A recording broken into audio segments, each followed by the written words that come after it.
उत्तर प्रदेश के नए पुलिस महानिदेशक डीजीपी राजीव कृष्ण ने सोमवार को लखनऊ स्थित पुलिस मुख्यालय में अपनी पहली प्रेस कॉन्फ्रेंस की। उन्होंने स्पष्ट शब्दों में कहा कि राज्य की कानून व्यवस्था से कोई समझौता नहीं किया जाएगा और यूपी पुलिस अपराध के प्रति जीरो टॉलरेंस नीति पर काम करती रहेगी। डीजीपी ने कहा कि उत्तर प्रदेश पुलिस संगठित अपराध के खिलाफ निर्णायक कार्यवाही करेगी और अपराधियों के खिलाफ कठोर रुख अपनाया जाएगा।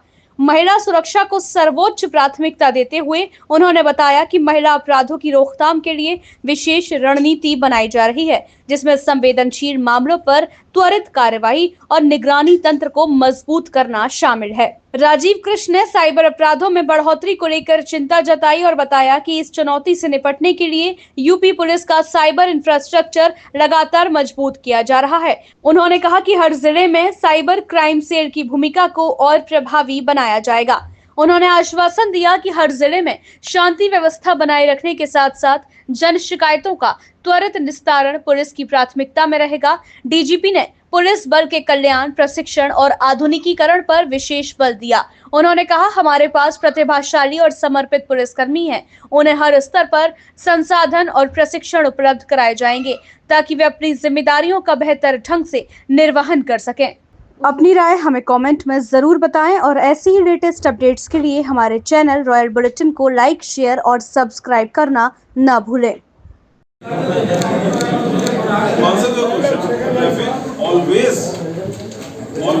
Always has been a priority for police because policing एक ऐसी संस्था है जो ट्रैफिक के संचालन को सुव्यवस्थित करती है।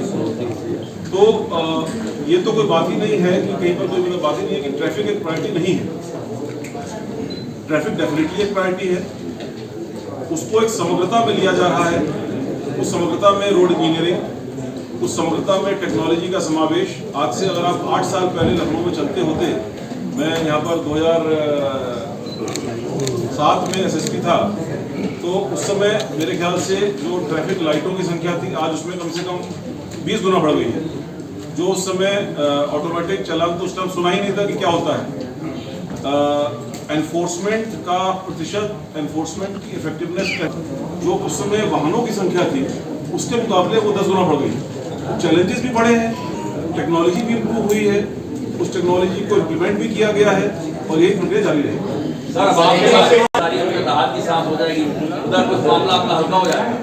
आई होप कि ना हो और आई एम कॉन्फिडेंट कि वहाँ पर एक जो सिस्टम सेटअप हो गया है, जो हमारे अधिकारी वहाँ पर हैं। देखिए, I always believe in system building. उसमें इंडिविजुअल का रोल इम्पोर्टेंट होता है, लीडर का रोल इम्पोर्टेंट होता है, नहीं होता है।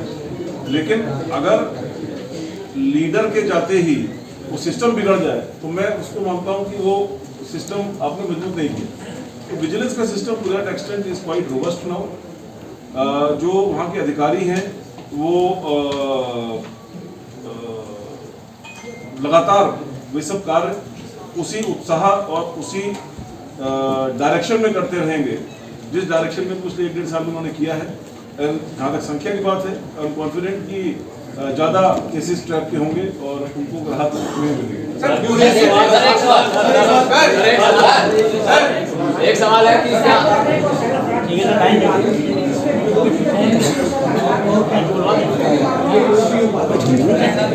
देखिए, साइबर क्राइम एक बहुत ही कॉम्प्लिकेटेड और टेक्निकल विषय है और जो आपने स्पेसिफिक क्वेश्चन पूछा है कि रिकवरी का परसेंटेज कम होता है, उसका कारण ये है कि कई बार क्या अधिकतर बार मेजॉरिटी ऑफ द केसेस में मनी का ट्रांसफर इलेक्ट्रॉनिकली इतना फास्ट होता है कि पुलिस को सूचना देने से पहले ही मनी जिसको आपके वॉलेट से या किसी और माध्यम से निकाला गया है वो जिस वॉलेट में जिस अकाउंट पर पहुंचा है वहाँ से भी आगे निकल चुका होता है। और यही कारण है कि इस पर्टिकुलर डायरेक्शन में बैंकों के साथ मिलकर के, फाइनेंशियल इंस्टीट्यूशंस के साथ मिलकर के, आरबीआई की गाइडलाइंस के साथ और केंद्र सरकार ने ऐसे टेक्नोलॉजिकल प्लेटफॉर्म बनाए हैं जिसमें कि कोई भी मनी का ट्रांजैक्शन होते ही आपके मोबाइल पर उसकी सूचना आती है और उस सूचना के आधार पर आप ये निर्णय ले सकते हैं कि वो ट्रांजैक्शन आपने खुद किया है या किसी और ने किया है। ये इसी कारण से होता है कि मनी का ट्रांजैक्शन इतना फास्ट होता है कि उसको कन्वेंशनल वे में मुलजिम को पकड़ करके रिकवरी करना ऑलमोस्ट इम्पॉसिबल होता है। तो इन सभी एस्पेक्ट्स के बारे में लोगों में अवेयरनेस लाना बहुत जरूरी है।